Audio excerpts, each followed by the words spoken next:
अस्सलाम वालेकुम नाज़रीन, आऊं आहियां अनवर अली सोलंकी ऐं अवां ॾिसी रहिया आहियो सिंधी शूज़ न्यूज़ टीवी।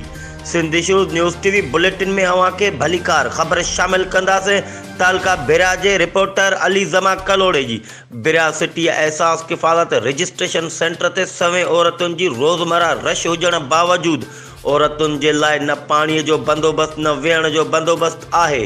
ॿिनि काउंटरनि ते सवें औरतूं बीह वधीक बीमार थी वञनि थियूं। एहसास सेंटर जो इंचार्ज अली अज़मत सूमरो ज़ुल्करनैन ऐं ॿिया औरतुनि खे धिका था ॾियनि त बग़ैर शेड्यूल जे सिफ़ारिशी कमु हली रहियो आहे। रजिस्ट्रेशन एहसास सेंटर काउंटर वधाए औरतुनि खे सहूलतूं ॾेई परेशानीअ खां बचायो वञे। सुजान दुरूं बुरिया सिटी रजिस्ट्रेशन एहसास सेंटर ते मुस्तहक़ औरतुनि जी पीह सवें औरतुनि लाइन में बीहण सबबि ॿ औरतूं मिसमात रचण ऐं साहिबज़ादी बेहोश थी वयूं।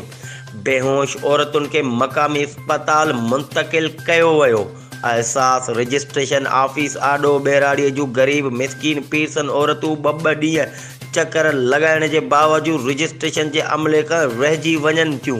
इन सिलसिले में एहसास किफ़ालत रजिस्ट्रेशन सेंटर ते मौजूद औरतुनि मिसमात करीमत मिसमात सुबान खातून ऐं पीरसन मिसमात हाजरा ॿुधायो त रजिस्ट्रेशन एहसास सेंटर इंचार्ज अली अज़मत सूमरो पंहिंजे गार्ड ऐं ॿिए अमले सां मिली भगत करे जॻह में रिश्वत वठी सिफ़ारिशी औरतुनि जी रजिस्ट्रेशन करे रहिया आहिनि।